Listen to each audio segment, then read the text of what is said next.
First class isn't for black people. Move or I'm calling security. The white flight attendant didn't whisper it, she projected it. Slicing through the early morning silence like a public announcement meant to shame. She said it loud enough for every wealthy white passenger to hear, loud enough to make sure her audience witnessed her protecting them from this black man in simple, inexpensive clothes. A man she instantly assumed couldn't possibly afford the seat he paid for. A man she decided must be using a fake ticket, a stolen corporate code, some fraudulent excuse to slip into a space she believed belonged only to people like her.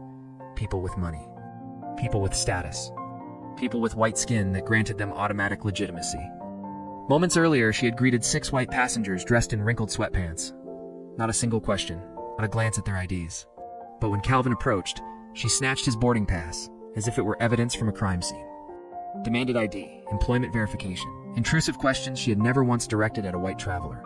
Her tone carried the sting of accusation, the humiliation of being treated like a criminal while dozens of strangers watched. It wasn't new. The black man had lived this scene 47 times. Hotels, restaurants, boutiques, airport lounges. The choreography was always identical. Black people didn't belong in luxury spaces, not unless they were serving drinks, carrying luggage, or wearing a uniform that made them invisible.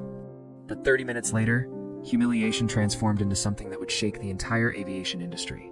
Calvin noticed a critical safety issue, a malfunctioning emergency exit door, a defect most passengers would never detect. He tried to report it immediately, but the same flight attendant dismissed him with a condescending flick of her hand, as if his voice carried no authority, no credibility, no value. She had already decided he didn't matter, and his black voice was noise, not warning. Then Calvin made a single phone call. One quiet conversation. One executive code. One order. Within 60 minutes, 13 aircraft were grounded, 7,000 passengers stranded, hidden 60% failure rate exposed, a lethal flaw that could have killed hundreds. The humiliation they threw at him ricocheted back with world-shaking force. They had mocked a black man at the gate without realizing he could shut down their entire airport before breakfast. The fluorescent lights of Hartsfield-Jackson, Atlanta International Airport burned with their usual clinical intensity at 6:15 a.m., casting sharp reflections on polished marble floors. The terminal pulsed with organized chaos, burnt coffee drifting through the air, rolling luggage echoing over the hum of early travelers, automated announcements bouncing off high ceilings, a crying child, furious businessman yelling about a missed connection. The machine of aviation churned, relentless and indifferent. Aviation was built on rules, many written, many enforced silently, through glances, assumptions, and tone. First-class passengers were treated like royalty, wrapped in velvet courtesy. Business class earned respect. Premium economy earned tolerance. Economy passengers, they were warm bodies that generated revenue, breathing cargo, useful but never honored. Staff were trained to interpret signals. Luxury luggage. Designer watches. Upright posture.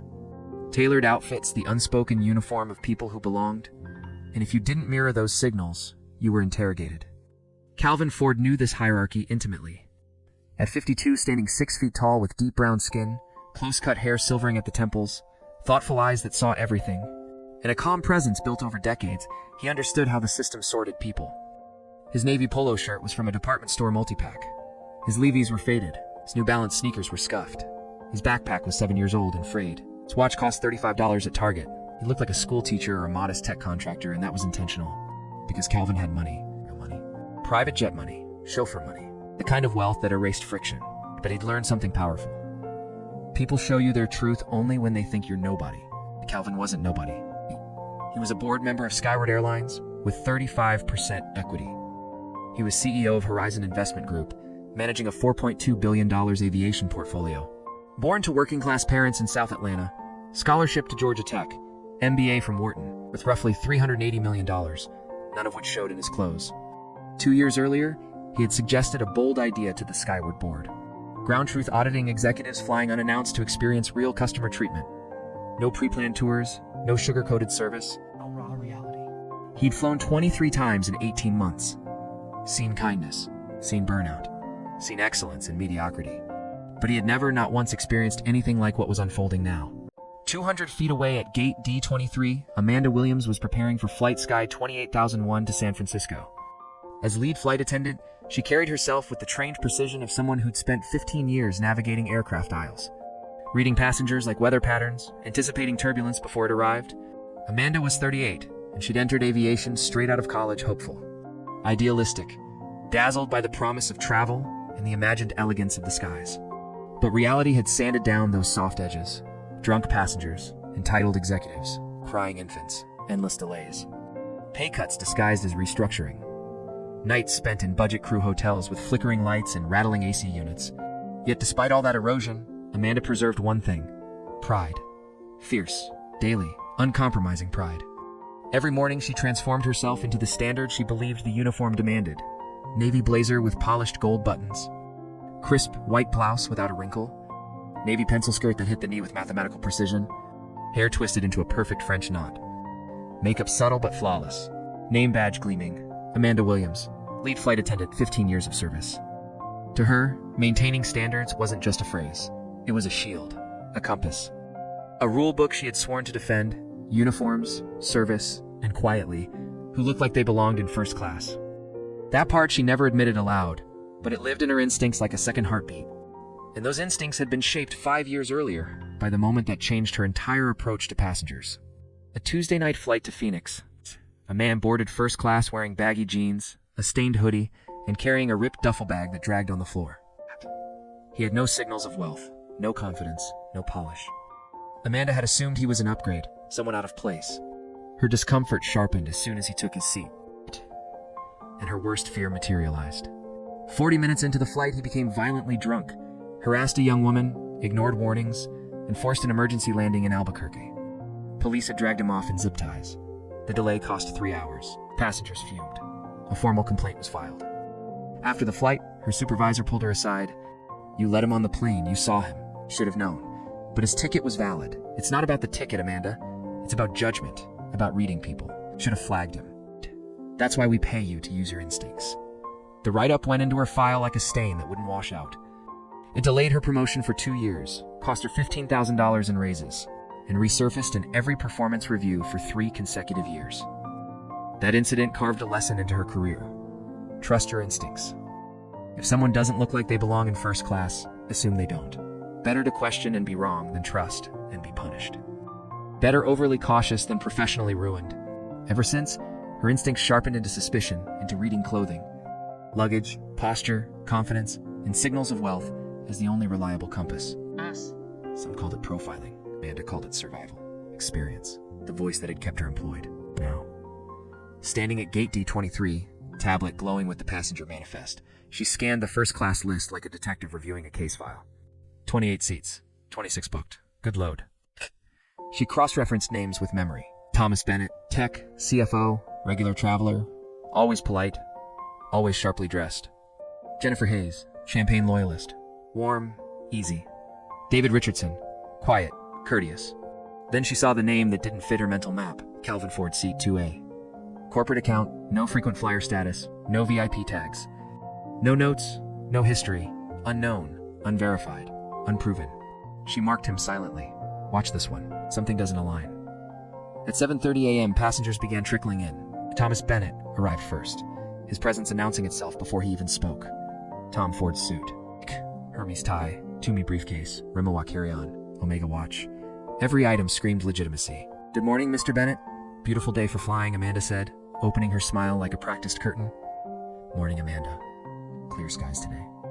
"Captain Anderson briefed us earlier." "Excellent," she chimed, sliding effortlessly into her polished rhythm. She cycled through the boarding crowd, greeting each first-class passenger with tailored charm. At 7:35, Calvin walked calmly from gate D19 toward D23.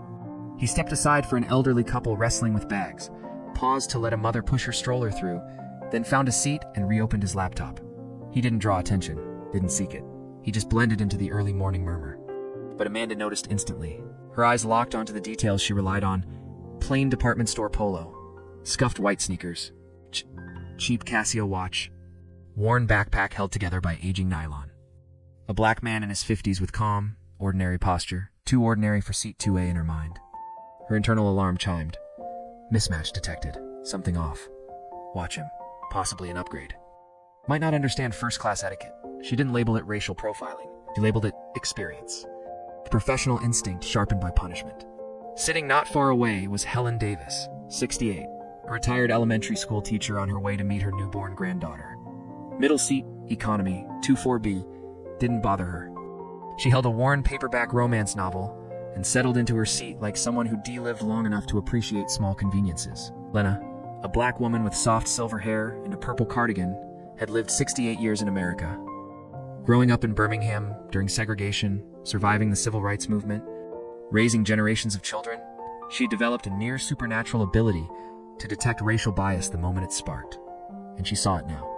She saw how Amanda's eyes tracked Calvin, the scrutiny, the suspicion, the quiet calculation. She recognized the tone, the posture, the pattern. She'd seen it aimed at her father, her brothers, her students, herself, thousands of times. She sighed softly, trying to return to her page, but the story had evaporated. Because she knew what she had just witnessed. She knew it wasn't over.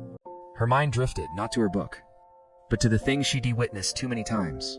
The quiet beginning of a scene she already knew the ending to. Helen Davis had watched this movie her whole life, and it never ended softly. It always ended with someone hurt, someone dismissed, someone diminished. She could feel the air tightening, the invisible pressure building, the way a storm announces itself long before the first drop of rain. More passengers drifted into the gate area, the energy thickening with pre-boarding rituals. People hovered near the desk as if proximity equaled privilege. Others sank into their phones, numb to everything around them. Few paced with the jittery rhythm of nervous travelers. Calvin stayed focused on his laptop, eyes scanning data almost no one in the company had access to. Skyward Airlines operational metrics. Revenue per seat mile, quarterly safety reports, customer satisfaction curves, internal audits. Numbers that shaped careers. Numbers that could ground planes or lift stock value. For him, this wasn't simply a flight. It was fieldwork, another step in the long experiment he'd created. Investigating how Skyward treated customers when no one powerful was watching. No title, no entourage, no VIP alert, just the truth. He'd lived through discrimination 46 times before. Hotels assuming he couldn't afford the room, restaurants ignoring him, stores shadowing him, country clubs asking intrusive questions. Each time he'd had to decide, fight or let it slide.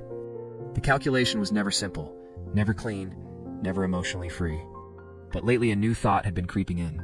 When does silence stop being grace and start becoming surrender? When does letting things go mean you're silently agreeing the world can stay this way? He didn't yet know if today would become incident number 47, but he could feel the atmosphere shifting.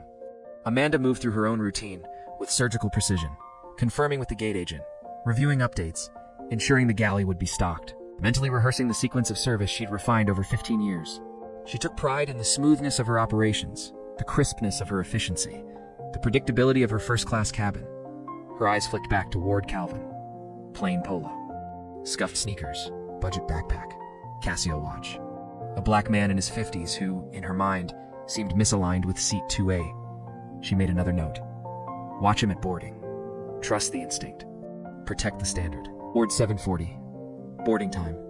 The machine, the enormous, invisible machine of aviation hierarchy, was about to hum to life. The funnel of bodies would soon begin moving toward their designated places. The elite first, the privileged next, the tolerated afterward. And that was the moment when the day quietly shifted onto a collision course. Thomas Bennett checked his $8,000 Omega, satisfied that schedule and order were still on his side. He lived for predictability. He paid for predictability. He expected nothing less. Helen marked her page again, though she hadn't read a full paragraph in 10 minutes. She wasn't reading anymore. She was witnessing, her internal alarm already humming. Calvin closed his laptop, saving his work with the calm of someone who rarely rushed. A quick glance at his phone. Nothing urgent. He slipped it into his pocket and stood. Amanda inhaled deeply. Another flight, another cabin to maintain. Another test of her instincts she considered a professional duty. She reviewed her tablet again. Calvin Ford. 2. A corporate account TX 4187. Something about him tugged at her memory, but not in a way she could explain. Years of flying had taught her that her gut was not decoration. It was a warning system honed by one very expensive mistake, so she listened to it reflexively. Then the PA crackled, speakers buzzing with their usual static before the routine announcement spilled out.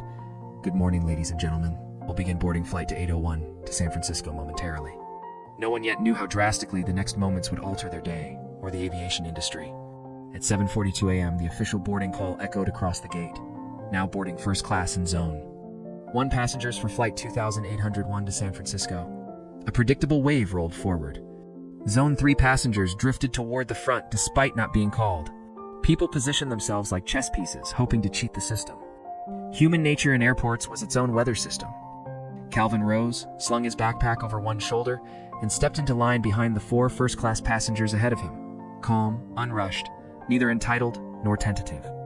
Thomas Bennett's remorse clicked sharply with every step. Behind him, a woman draped in expensive jewelry adjusted her Louis Vuitton. A suited man with a Toomey briefcase swiped through emails. A younger woman in immaculate business attire typed furiously, even as she shuffled forward. Soon they reached Eric Johnson, the 26-year-old gate agent whose fingers moved with the mechanical ease of someone who descanned tens of thousands of boarding passes. Beep. Green light. Have a great flight, Mr. Bennett. Beep. Green light. Welcome aboard, ma'am. Beep. Green light. Thank you, sir. Beep. Green light. Safe travels today. Then Calvin stepped forward. He offered Eric a genuine smile, the kind that acknowledged humanity instead of hierarchy, and handed over his printed pass. Eric scanned it. Beep. Green light. Calvin. Seat 02A. First class. Eric looked up and returned the same warm smile. Thank you, Mr. Ford. Beautiful day to fly to California. Have a wonderful trip. Calvin nodded. Thanks. Appreciate it. He stepped toward the jet bridge. This was the moment the story could have chosen a different path. If Amanda had been distracted, if her past hadn't carved fear into her instincts, if timing had shifted by even seconds, everything might have unfolded quietly. But Amanda stood exactly where she always stood, directly at the jet bridge entrance, tablet in hand, performing her unofficial, unapproved, self-assigned secondary screening. She saw Calvin coming. She saw the polo, the sneakers, the backpack, the watch. She saw the absence of visible wealth. She saw his face, a black man in his 50s, and her training, her fear, her bias, her past all fused into one instinctive reaction. She stepped forward, not subtly, not politely. She blocked the jet bridge fully, physically turning herself into a human barrier. Excuse me, sir. Her voice was cool, clipped, authority sharpened to a blade. I need to see your boarding pass. Calvin stopped. Flicker, brief but unmistakable, crossed his eyes. Recognition, weariness. That familiar internal sigh of here it is again. But he kept his expression neutral, his voice steady. Of course, he handed over the pass he'd already shown. Amanda inspected it with theatrical precision, tilting it under the fluorescent lights, checking the font, the ink, the alignment. She glanced at Calvin, at the pass, at her tablet, at the pass again, repeating the loop with escalating suspicion. Calvin Ford, Seat 2A, First Class Skyward Airlines. Flight 2801. She held it as if determining whether she was holding a stolen artifact. And the entire day tilted toward Catastrophe. Everything about Calvin's documents was flawless. The boarding pass was real, the ID was real. The scan had gone green in front of her eyes, barely 20 seconds earlier. But Amanda's mind whispered the same poisonous line she'd believed for years. He doesn't look right. Mr. Ford. She said his name like she was tasting something unfamiliar. This says Seat 2, a first class.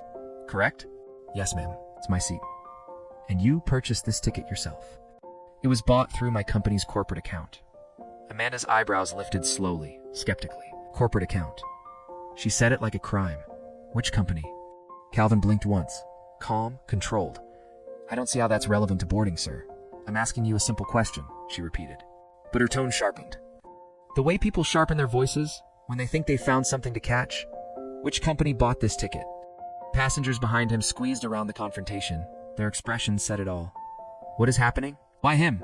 Thomas Bennett rolled past with his Rimowa bag, clicking on the floor, cutting a sideways glance that said he understood exactly what he was witnessing and decided to say nothing. May I also see your ID, please? Amanda demanded. Calvin didn't protest, didn't sigh, didn't roll his eyes. He simply handed over his license with the exhausted grace of a man who had lived this exact humiliation dozens of times. Amanda scrutinized it as if she were TSA, FBI, CIA, and airport police, all in one. Everything matched.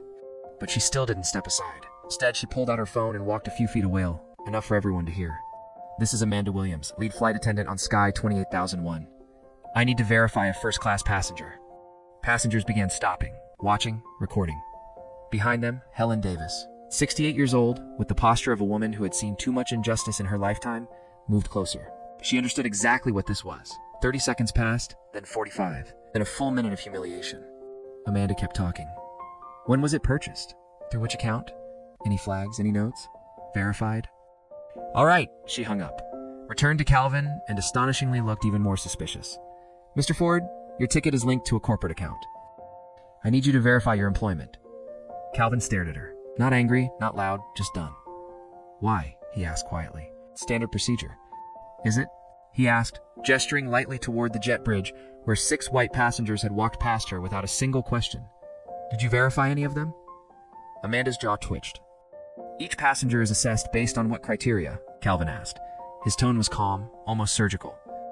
Amanda felt the walls closing in. She couldn't say the real reason. He didn't look like first class. He didn't look like money. He didn't look like someone who belonged. So she hid behind authority. If you won't answer my questions, I cannot allow you to board. You're denying me boarding, Calvin said. Until you comply? Yes. I've shown you my boarding pass, my ID, and your system verified my purchase. What else could you possibly need? Corporate accounts require employment verification. It's policy. Then show me that policy. Amanda froze. There was no such policy. I don't have time to, because it doesn't exist, Calvin said evenly. You're making up reasons to deny me boarding because of how I look. The gate area shifted. Passengers stopped pretending to ignore it. Phones appeared. Eyes widened. And then Helen's voice, sharp, fearless, cut through the air. Let that man board. We all saw his pass get scanned. This is discrimination. Plain and simple. Amanda spun on her heel. Ma'am, do not interfere with crew operations. I'm not interfering, Helen shot back. I'm bearing witness. You didn't question a single white passenger. Just him. The murmurs became a wave. Attention crackled. People stepped closer. Phones came up. Crowd was forming. Amanda's control slipped. Her face flushed. She grabbed a radio. Gate D23 to operations. Everything was about to explode. I need a supervisor at Gate D23 for a boarding issue. Possible security concern? Respond immediately. A crackle of static. Copy that, manager en route. At 2 minutes, Calvin didn't move. He just stood there calm, composed. Unmoving, a black man with a valid first-class ticket who was being publicly denied boarding while the entire gate watched. 7:49 a.m., they were now 11 minutes behind schedule. Inside the aircraft, flight attendant Sarah Mitchell heard the rising tension at the door.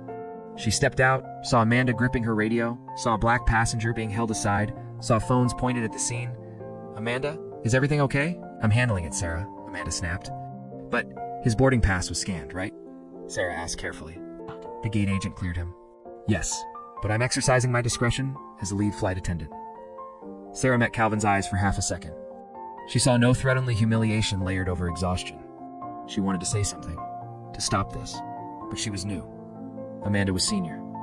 Okay, let me know if you need anything, she murmured, backing away, guilt already forming a pit in her stomach.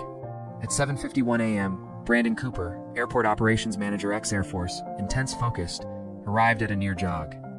He took one look and instantly knew this was a disaster in the making. Amanda blocking the jet bridge.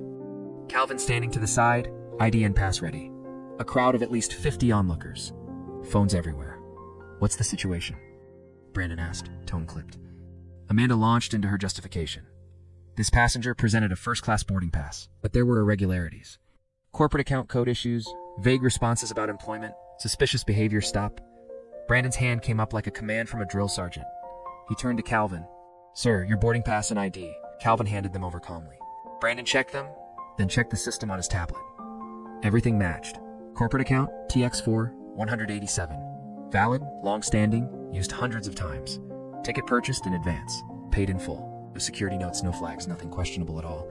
He looked at Amanda, expression now edged with ice. What specific irregularity did you identify? The corporate account code. Is valid, Brandon said sharply. So what exactly made you flag this?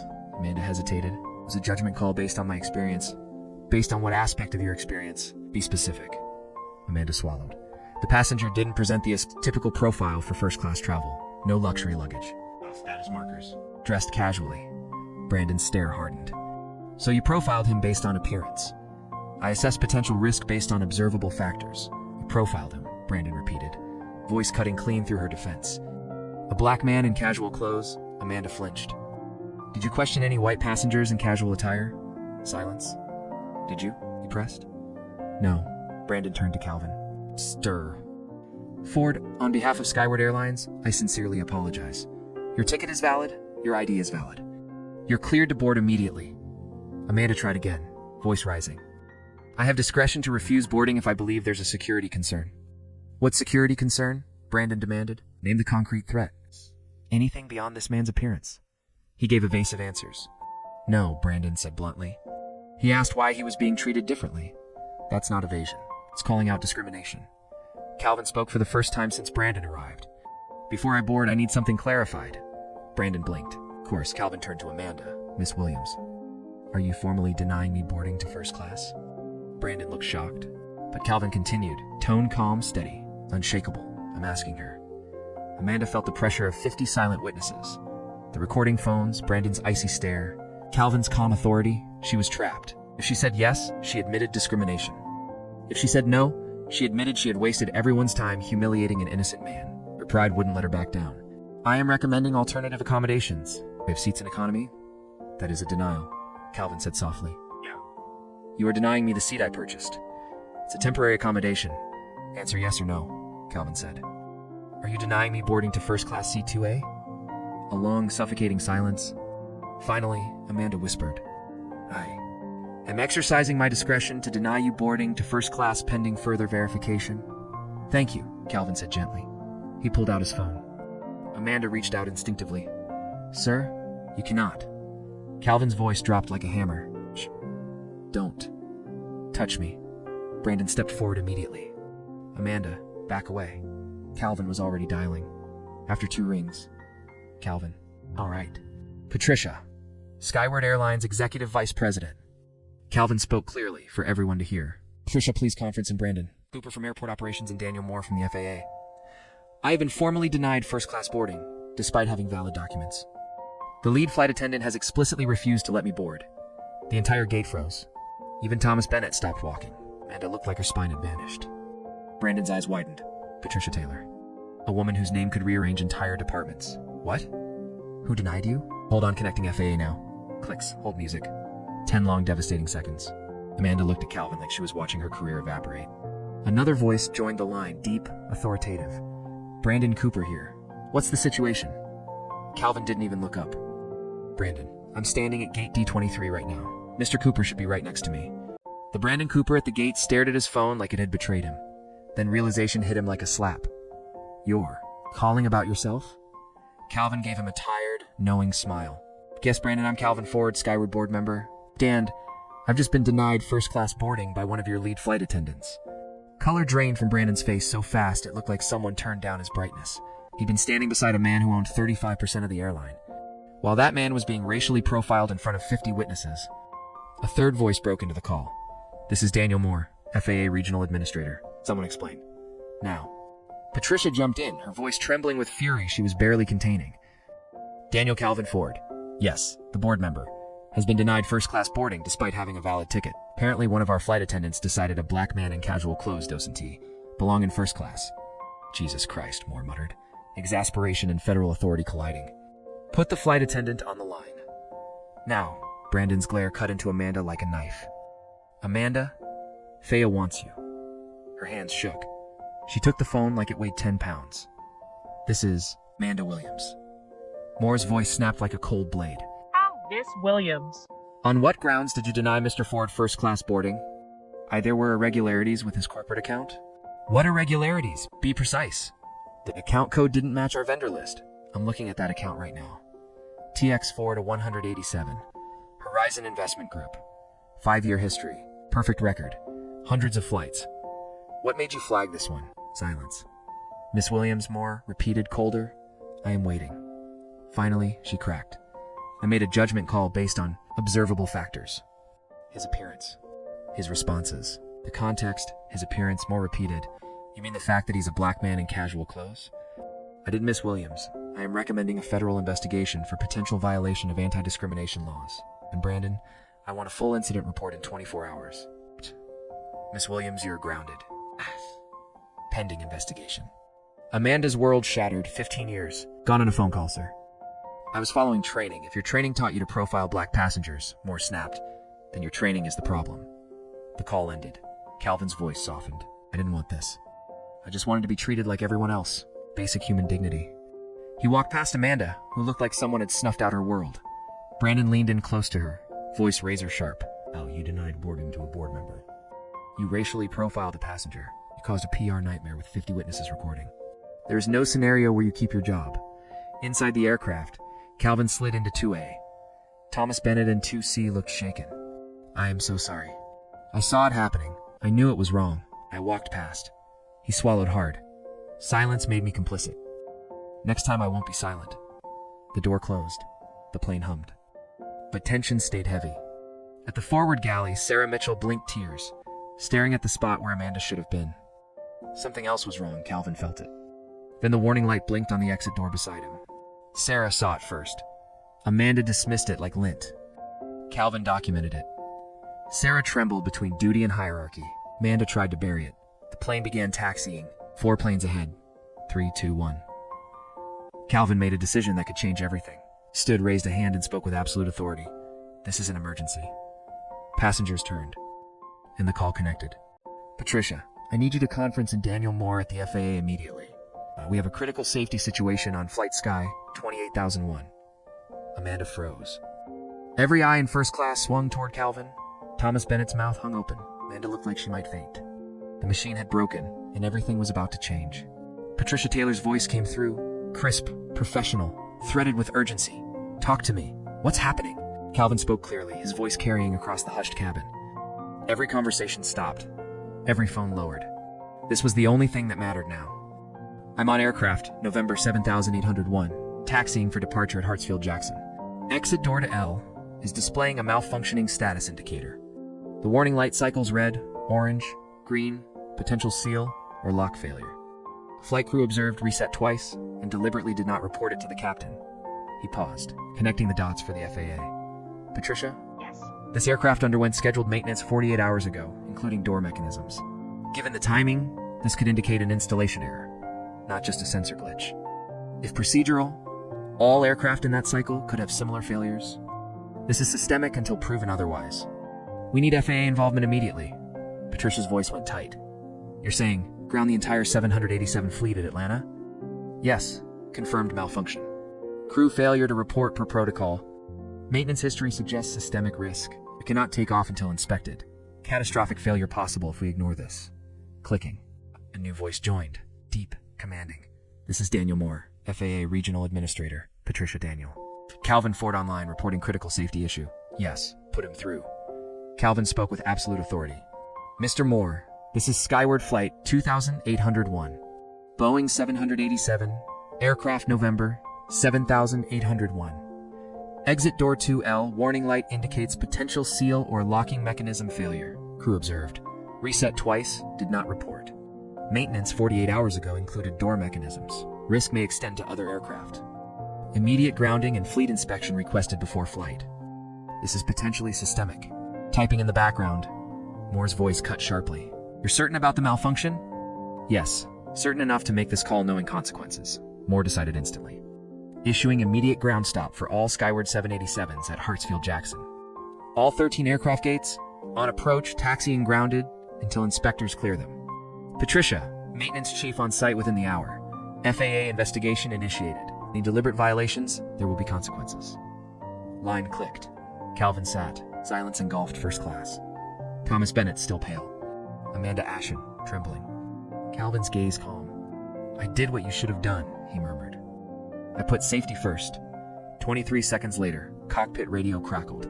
Skyward 2801. Stop taxi immediately. Do not proceed to runway. Return to gate. FAA ground. Stop order. Captain Anderson blinked. Tower, confirm. We're cleared for takeoff. Negative. Regional Administrator. All Skyward 787s grounded. Return to gate for emergency inspection. Anderson slammed brakes. Cabin intercom. Flight attendants. Return to gate under ATC instructions.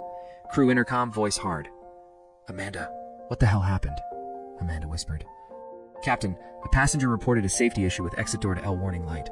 I didn't report, did you, or did you not have a warning light? Yes, Captain, but I determined. Jesus Christ. Grounded. Pending investigation, Terminal D erupted. Brandon Cooper's phone exploded. Alerts cascaded. James Wilson, Chief of Customer Service, stared at the chaos. Ground. Stop. All 787s. 13 gates blocked. 30 flights delayed. 43 total affected. 6,800 passengers impacted. Line 70 people deep. Social media ablaze. Reddit, Twitter, news feeds, CNNO pivoted instantly. 8:33 a.m. live coverage. Extraordinary situation at Hartsfield-Jackson. FAA emergency ground stop. Skyward Airlines. Terminal D severely disrupted.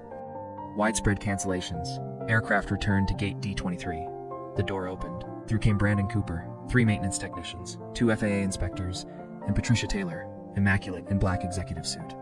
She walked directly to Calvin. "Mr. Ford, are you all right?" "Fine, Patricia. Thank you." Maintenance technicians swarmed door 2L. Robert Chen connected diagnostics, ran tests, checked hydraulics and actuators. "Ma'am, we have a serious problem," he said grimly. "Sensor failure real. Frayed cable from installation damage. Hydraulic actuator shows premature wear, borderline low pressure. Emergency depressurization door may fail. Failure probability, 60%. The cabin went still. 6 out of 10 chance the door would trap them. Thomas Bennett turned sick. Patricia addressed the cabin. "Ladies and gentlemen, I apologize. Thanks to one vigilant passenger, a critical defect was discovered. FAA has ordered inspections of all 787s. You are safe. Delays and cancellations are unavoidable, but lives were protected. The system worked." A woman in row 4 whispered, 60% if we'd taken off. Patricia glanced at Calvin. One passenger reported the issue properly. The passenger saved hundreds of lives. Every eye turned to Calvin. "Thank you," a woman whispered. Others echoed, "You saved us. You saved our lives." Calvin nodded, feeling no triumph, only relief and deep weariness at how close they'd come to disaster. Helen Davis, still in the gate area, had watched everything unfold. Her phone was full of notes timestamps. Quotes, detailed observations of discrimination that nearly caused catastrophe. This story needed telling. The whole story. Amanda sat in a corner, face buried in her hands, crying. Her pride and defensiveness had almost killed 180 people. Sarah Mitchell sat nearby, also crying, but for guilt for not pushing harder, for swallowing her objections, for letting authorities silence her conscience. Thomas Bennett sat quietly, replaying the moment at the gate. His silence, his inaction, part of a system that had nearly cost lives. The machine had broken. The truth had been revealed. By 11 a.m., the full scope was clear. Skyward's entire 787 Fleet 23 aircraft nationwide grounded. FAA inspectors dispatched to 5 cities. Hartsfield-Jackson, 43 flights canceled or severely delayed. 6,846 passengers impacted. Terminal D operating at 40% capacity. Economic impact, $3.22 million. Inspection completion, 36 to 48 hours. The story went national. Every outlet covered it. Aviation experts on CNN highlighted the safety system working as designed. A passenger identified a hazard, reported it properly. FAA responded immediately. Disruptive, yes, but if one aircraft had failed catastrophically, lives lost would be immeasurable. Social media erupted. This passenger is a hero. He shut down an airport over one warning light. Overreaction. Read between the lines. Black passenger discriminated against. Safety concern dismissed. Bias creates danger. Hashtag flying while black trended as stories poured in. Passengers questioned for first-class tickets. Safety concerns dismissed. The narrative shifted. Airline safety almost compromised because of discrimination. By 1 p.m., Skyward stock dropped 8%. Customer service overwhelmed. Richard Hughes, CEO, called an emergency board meeting. Calvin participated from Terminal D. The crisis had only begun, but the system, exposed and broken, would never be the same.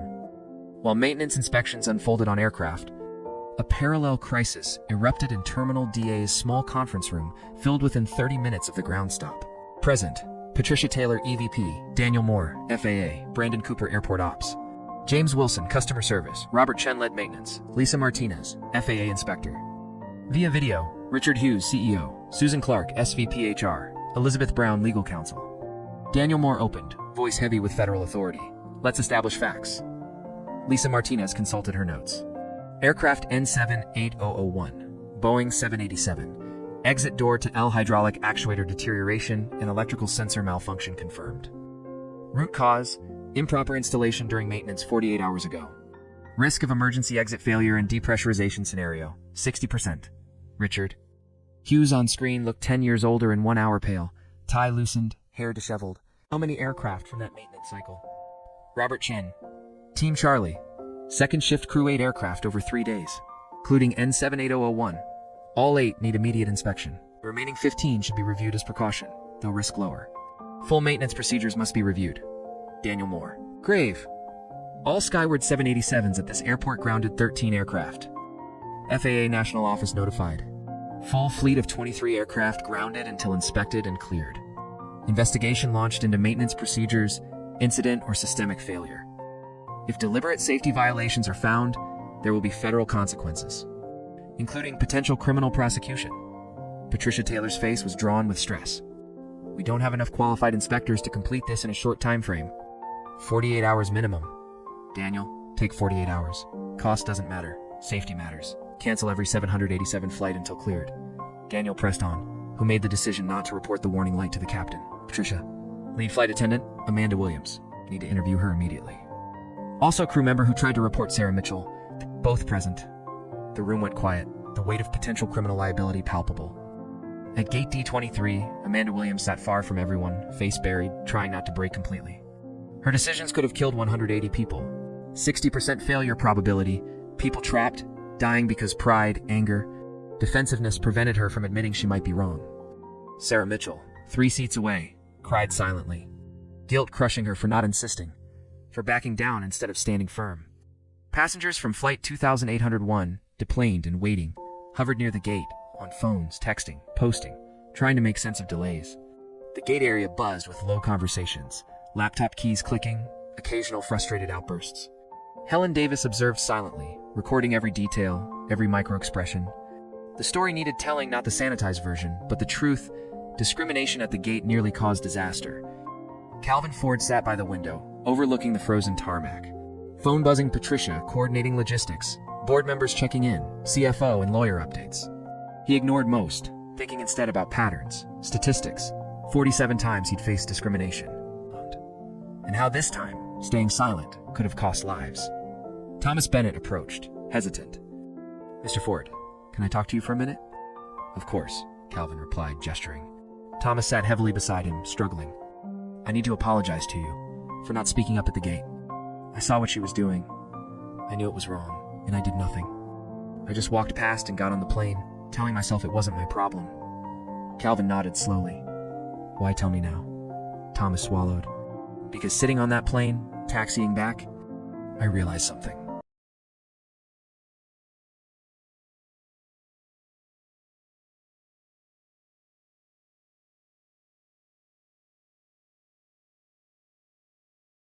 Thomas spoke quietly, his voice weighted with shame.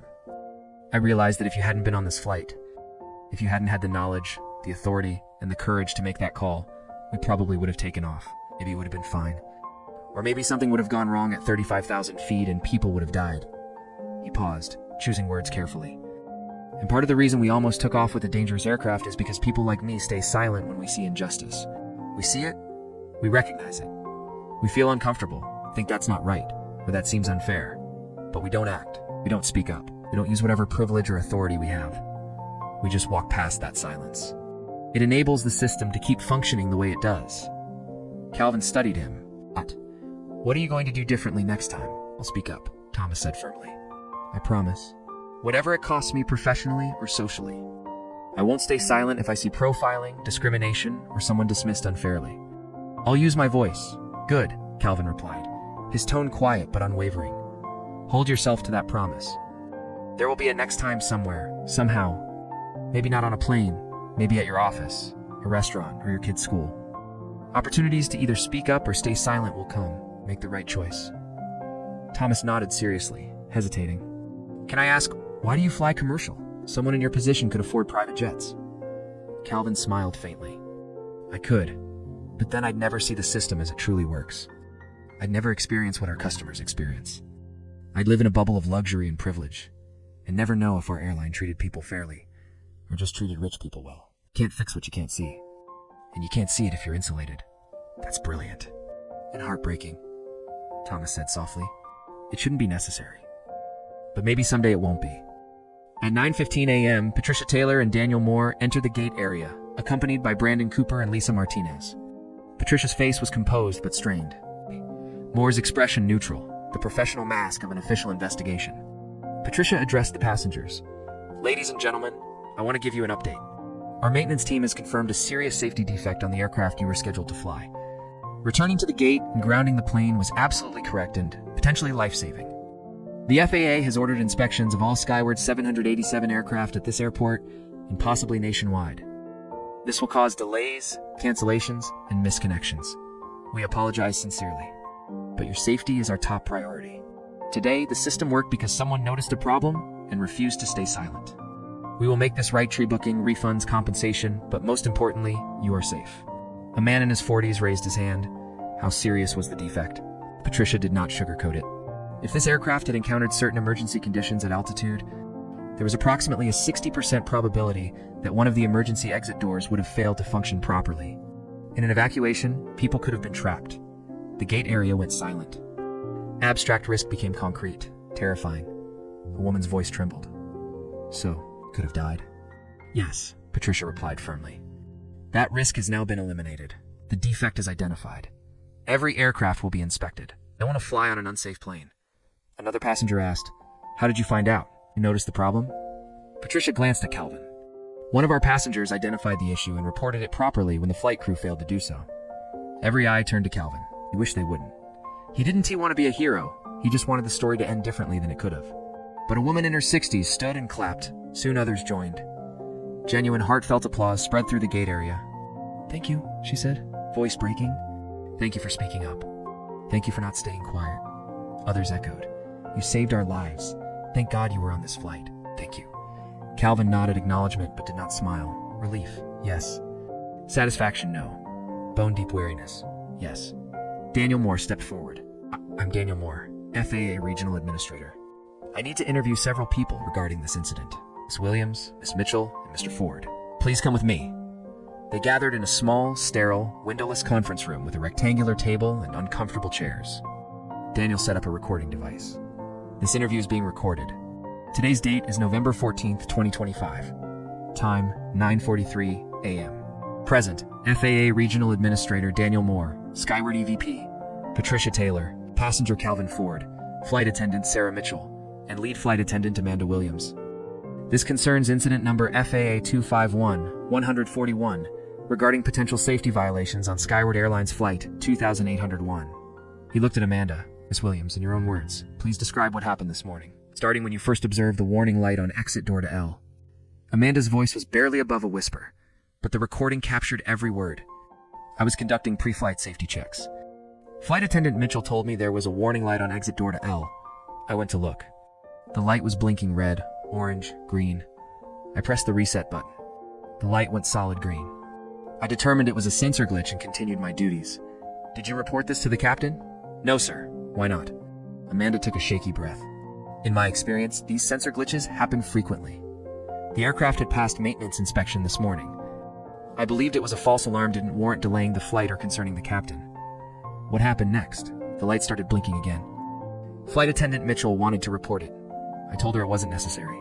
I reset the light. It stayed green." "And you still didn't report it to the captain?" "No, sir." "I believe the issue was resolved." Daniel made notes. Amanda glanced at Calvin. "He asked if there was a problem. I told him everything was fine. He asked if it was reported to the captain. I said it wasn't necessary. Then he took out his phone to document the incident. I told him to put it away." Daniel turned to Sarah. "Miss Mitchell, what did you want to do?" Sarah's voice was shaky but clear. "I wanted to report it immediately to the captain. That's Protocolini warning light. Any safety concern reported immediately." "But I didn't. Amanda is my supervisor. She has 15 years experience at 3. She said it wasn't necessary, that it was just a sensor glitch, and we'd never take off on time if we reported every minor issue. I thought maybe she knew something I didn't, so I backed down. Do you regret that decision?" Sarah's eyes filled with tears. "Yes, every second since. I should have gone directly to the captain. I should have insisted. People could have died because I wasn't brave enough to stand up to my supervisor." Daniel's tone softened. "Miss Mitchell, you attempted to follow protocol? You were overruled by a senior employee? That's not the same as failing to act. The system failed you." He turned back to Amanda. "Miss Williams, I need to understand your reasoning. Walk me through why you dismissed this safety concern." Amanda was silent, raw with emotion. "I was angry at who?" "At Mr. Ford. I was angry he questioned my authority at the gate. Angry he made me look bad in front of passengers. Angry he was documenting things like he was building a case against me." Amanda's voice trembled, raw with guilt, when he brought up the door issue, when he questioned whether I'd reported it. I think part of me didn't want to give him the satisfaction of being right. I didn't want to validate his concern. I wanted to prove I knew what I was doing and that he didn't. The room was silent, save for the low hum of the recording device. "So you let personal feelings override safety protocol?" Daniel asked, his tone sharp but controlled. "Yes," Amanda whispered. voice breaking, and I will regret it for the rest of my life. I could have killed 180 people because I was too proud to admit I might be wrong, because I let my anger at a passenger cloud my judgment about something that had nothing to do with our interaction at the gate. Daniel nodded slowly, scribbling notes. Ms. Williams, I'm recommending your flight attendant certifications be suspended immediately, pending formal investigation. If it's confirmed that you deliberately disregarded safety protocols, your certifications may be permanently revoked. Federal charges of reckless endangerment could follow. Do you understand? Amanda nodded, tears streaming. I understand. Turning to Sarah Mitchell, Daniel softened slightly. You'll be placed on administrative leave during the investigation, but no action against your certifications at this time. Your attempt to follow protocol and your willingness to escalate when overruled is noted favorably. Then Daniel faced Calvin. Mr. Ford, one more question. Why escalate this? You could have simply gotten off the plane, filed a complaint later. Why risk shutting down an airport? Calvin's gaze was steady. Because filing later doesn't save lives, Mr. Moore. I've seen what happens when safety concerns get buried in bureaucracy. Reports sit in files. Maybe someone reads them. Maybe not. Planes keep flying with the same problem. I had the power to stop this immediately. That means the responsibility to use it. I'd rather be wrong and embarrassed shut down an airport for nothing than stay silent while people died. Daniel nodded, approving. That's the right answer, Mr. Ford. Exactly the right answer. Thank you for making that call. The interview concluded. Daniel had what he needed. The question now, what came next? By 1:00 p.m., the full scope was clear. Skyward's entire Boeing 787 fleet, all 23 aircraft grounded nationwide. FAA inspectors dispatched to Atlanta, Dallas, Chicago, Los Angeles, and Denver. Hartsfield-Jackson, 13 Skyward 787s grounded. 43 flights canceled or severely delayed. 6,847 passengers directly affected. Terminal D operating at 40% capacity. Economic impact, $3.2 million estimated for the day. Inspections would take 36 to 48 hours. The story went fully national. News outlets flooded coverage. CNN brought aviation experts. Former NTSB investigator explained, "This is the safety system working as designed. Passenger identified a problem, reported it. The FAA acted immediately. Disruptive, expensive, inconvenient. But if even one aircraft had failed at altitude, lives would have been lost." A former airline pilot added, "The initial safety concern was dismissed by the crew." That suggests potential cultural problems at the airline training. Pressure to maintain schedules over safety, inadequate reporting systems without fear of reprisal. FAA must examine these systemic factors, not just the mechanical issue. Social media exploded. One thread. This passenger is a hero. He saved lives. Everyone complaining about delays needs perspective. Would you rather be inconvenienced or dead? Another, he shut down an airport over one warning light. Sensor glitch. Massive overreaction. Millions lost. Thousands stranded. Ridiculous. A third, gaining traction. Read between the lines. A black passenger was discriminated against at the gate, then dismissed when he raised a safety concern. Discrimination can literally be deadly. By noon, #flying while black was trending nationally. Stories poured in, questioned first-class tickets, dismissed concerns. The narrative shifted. This wasn't just a safety issue, it was systemic discrimination nearly causing disaster. By 2 p.m., Skyward was in public opinion freefall. Stock dropped 8%. Customer service lines flooded. Richard Hughes called an emergency board meeting via video conference. Within 15 minutes, all members joined. Calvin participated from a quiet corner of Terminal D, headphones on, laptop on his knees. Richard opened. "We have multiple crises. Safety, PR, legal, federal investigation. Stock is tanking, reputation collapsing. Guidance needed. How do we proceed?" David Thompson, venture capitalist board member, spoke. Priority, damage control, messaging, separate safety issue from discrimination. Make it about safety protocols, catching a problem. Don't let this become a story about racism. Calvin's voice cut sharply. No, we are not whitewashing this. Discrimination happened. It mattered. It directly contributed to the safety concern being dismissed. Another board member argued, Calvin, it could expose us to lawsuits. Elizabeth Brown, legal counsel. Full disclosure and immediate corrective action may protect the company better than hiding it. Courts favor transparency over cover-ups. Patricia Taylor, operationally, culture must change. If Calvin hadn't acted, a dangerous aircraft would have taken off. Safety culture is broken. Fixing it matters more than PR. The debate raged for an hour. Arguments, minimize and deny versus radical transparency, which are called for a vote. Full transparency wins. 7 in favor, 3 against. Motion carries. Calvin helped draft the statement release. 5 p.m. Evening news coverage. 4:45 p.m. press conference at Hartsfield-Jackson. Rows of journalists, cameras, photographers, podium with Skyward logo. Behind, company colors. Richard Hughes at podium, Patricia Taylor left, Calvin Ford right, Daniel Moore, FAA, observing slightly to the side. Unity, accountability, Calvin, uncomfortable in the spotlight. But knowing his presence sent a message. This company would not hide behind corporate spokespeople. Richard began, voice steady. Good afternoon. I am Richard Hughes, CEO of Skyward Airlines. I'm here to discuss a serious incident this morning on Flight 2801 from Atlanta to San Francisco. What happened, why it happened, and what we are doing to ensure it never happens again. He paused, looking directly into cameras. This morning, Flight 2801 was preparing for departure when a passenger noticed and reported a safety issue that the crew failed to escalate.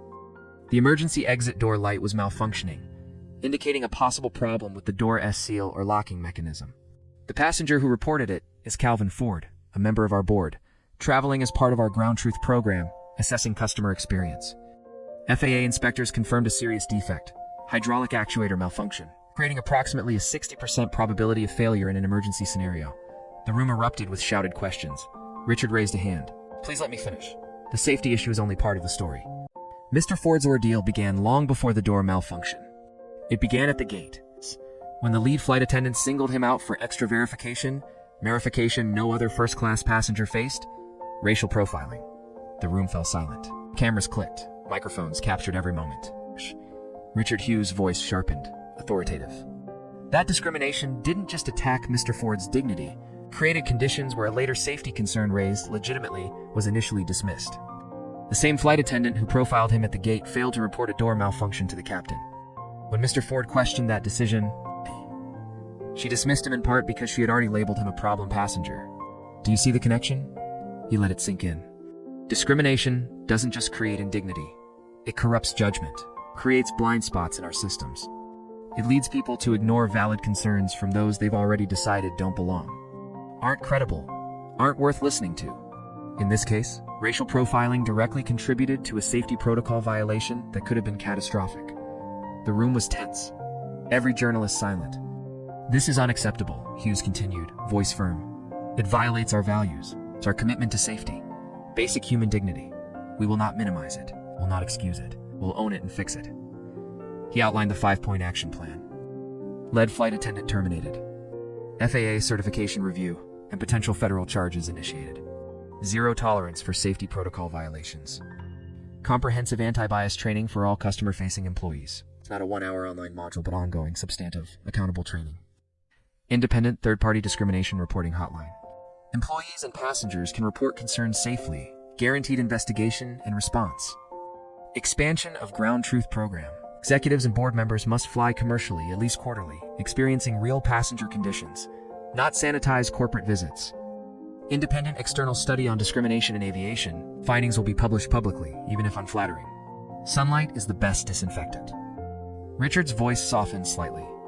We're not doing this because the law demands it. We're doing this because it's right. Because passengers deserve better. Employees deserve proper training and support.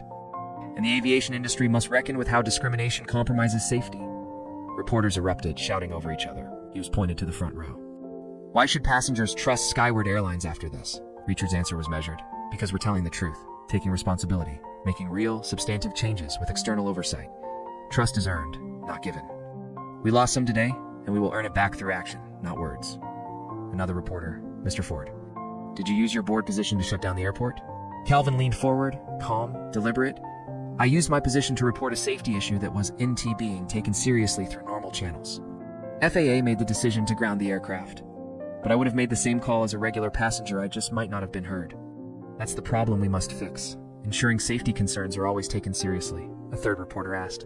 What about the thousands of passengers whose flights were canceled? Calvin replied, I am genuinely sorry for the inconvenience. Business meetings, family events, weddings, funerals, life's moments. But consider this. Would you rather be inconvenienced for a day, or board a flight with a 60% chance an emergency exit won't work? There was no third option. We chose the inconvenient but safe option. Another pressed. Do other airlines have similar discrimination issues? Calvin. Most airlines, hotels, and luxury services face these problems. They are systemic, cultural. They won't change unless people in power choose reform over maintaining the status quo. The press conference lasted 45 minutes, unusually long, but Richard and Calvin were committed to transparency. By Leo PM, this was the lead story nationwide. CNN. Airline acknowledges discrimination led to near disaster. Fox News. Safety scare at Skyward. MSNBC. When bias becomes deadly inside Atlanta airport incident. NPR. Aviation industry faces reckoning on discrimination and safety. Social media was nuanced, divided. Some praised Skyward for transparency, admitting fault, taking action with external oversight. Others were skeptical, questioning whether these changes would stick. Many highlighted the systemic issue. A black passenger needed board influence to be heard. What about the others? Still profiled, dismissed, powerless. Analysts already called it a case study in organizational culture, power dynamics, and systemic risk.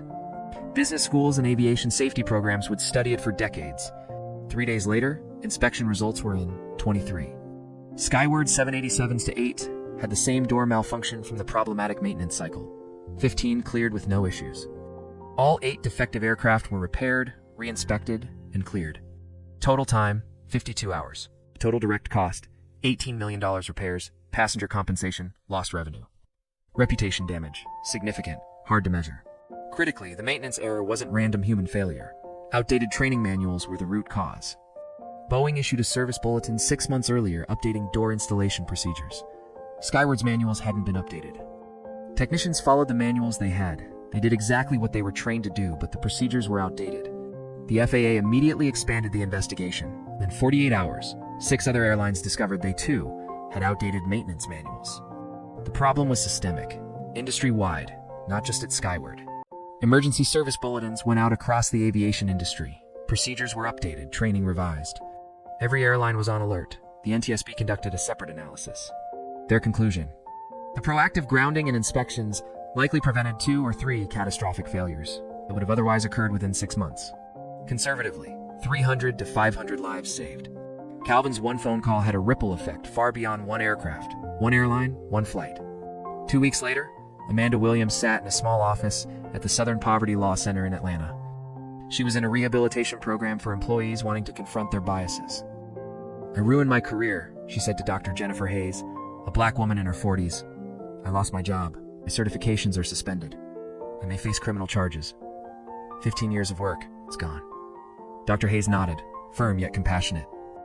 "Those are consequences, yes, but they don't have to be the end of your story. It can be the beginning, if you're willing to do the hard work."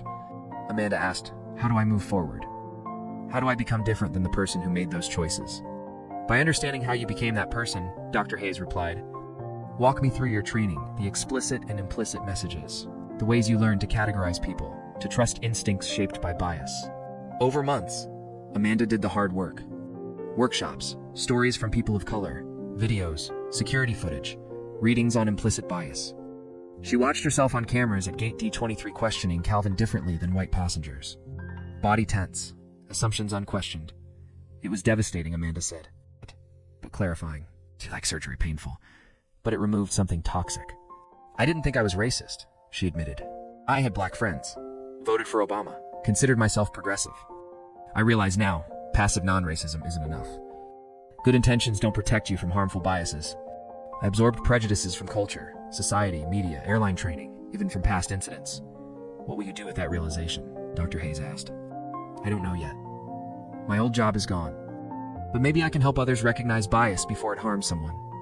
6 months later, Amanda joined the NAACP Travel Equity Project. She spoke at airline trainings, voice shaking at first, growing stronger, sharing footage of discrimination that nearly caused disaster. This is what happens when biases go unchecked. Discrimination escalates from indignity into safety crises. Sarah Mitchell became Skyward's safety culture coordinator. Repley to the VP of operations. She created systems empowering employees to report safety issues without fear. Anonymous reporting channels directly to safety leadership. Legal protections against retaliation, mandatory investigation of reports within 24 hours.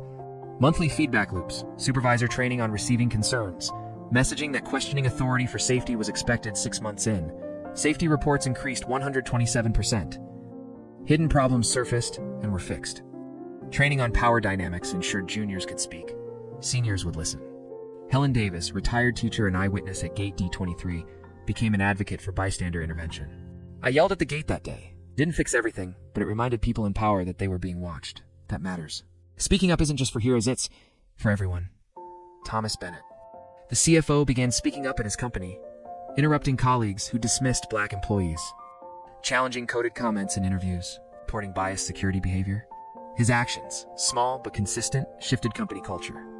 Calvin Ford expanded the ground truth program at Skyward. Executives and board members now flew commercially quarterly without notice, experiencing service as real passengers, submitting reports that drove policy changes, anti-bias training and programs, better compensation and working conditions for frontline staff, clear guidelines on profiling, stricter anti-discrimination policies, mentoring young executives of color. Calvin shared his 47 experiences not to traumatize, but to prepare them.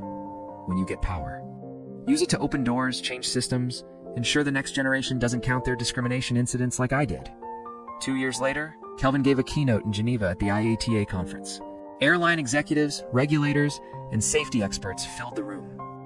How many of you have dismissed concerns because of who raised them, not what they said? Calvin began. Uneasy shifting in the seats, avoiding eye contact. Be honest. Our judgments are filtered through biases: race, age, gender, position, accent, dress. That day at Hartsfield-Jackson, silence wouldn't have kept me safe. Only speaking up created change. He presented industry data. 67% of black frequent flyers questioned at least once. 43% had safety service concerns, dismissed airlines with better diversity. 31% fewer safety incidents. Robust anti-discrimination training. 24% fewer customer complaints. 19% better employee retention. Inclusive cultures are safer cultures. Treat every customer with dignity. Listen to every voice. Discrimination is a safety threat.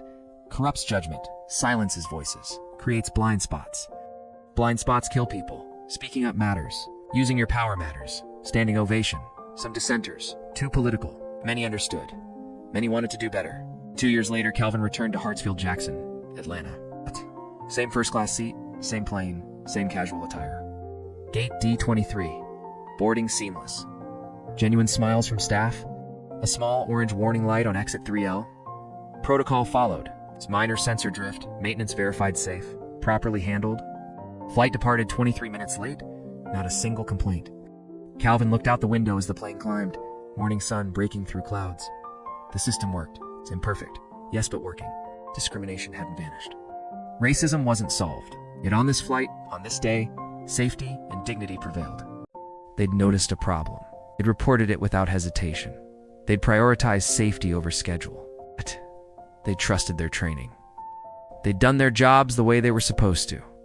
And maybe, just maybe, part of the reason was what had happened 2 years ago, the training that followed, the culture shift. The message sent industry-wide. We don't dismiss safety concerns, and we don't dismiss the people who raise them. The aircraft climbed through 35,000 feet, leveled off, and began its journey westward, across the country.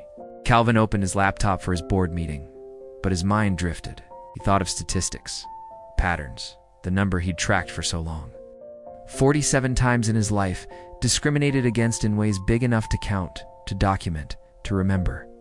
47 times before that day at Hartsfield-Jackson, and since then, 2 years of regular travel, dozens of flights, hotels, restaurants, stores, all the places where discrimination had once been routine. 3 incidents.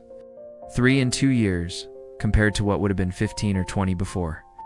Was it because he was more recognizable now? Possibly. Some people knew his face from the news, but also the training worked. The policy changes worked. The culture shift was real, even if incomplete. Change was possible. Not easy, not fast, not complete, but possible. And it had started with one phone call, one person deciding that silence wasn't acceptable. One moment when someone with power chose to use it not just for themselves, but for principle, for safety, for justice, for the idea that everyone deserved to be heard, regardless of appearance, status, or ticket price. Sometimes justice comes from courtrooms, legislation, or grand movements. Sometimes it comes from smaller acts of courage. One person saying, enough. One person deciding the cost of disruption was worth it if it meant making things better, even incrementally, even imperfectly. Calvin closed his laptop. He looked out at the sky, endless blue stretching to the horizon, clouds below like a cotton landscape. The curvature of the Earth faintly visible at this altitude. The curvature of the Earth faintly visible at this altitude. Somewhere down there, someone was being discriminated against. Someone was being dismissed, profiled, told they didn't belong. Someone was raising a concern that wasn't being heard. He couldn't fix all of it. No one person could, but he could fix some of it. He'd moved the needle. It's made it easier for the next person, and the one after, and the generation after that. That was enough. Not everything, but enough to matter. The flight continued westward. The flight continued westward. All systems functioning perfectly. All safety protocols followed. All passengers, every single one, treated with equal dignity and respect. One phone call. 7 minutes. An entire industry had begun to change. Not overnight, not completely, but enough to say, progress was possible. Justice was possible. Change was possible if you were willing to make it. You were inspired by Calvin's courage? Remember this. Speaking up matters. Silence preserves injustice. One small act can ripple across entire systems. Here at Fate Tales, we tell stories that challenge, that empower, and that remind us every choice matters, every voice counts. Don't forget to like, subscribe, and hit the bell to follow more stories where one decision changes everything. 'Cause in life, sometimes it's 7 minutes, one call, and one brave choice that changes the world.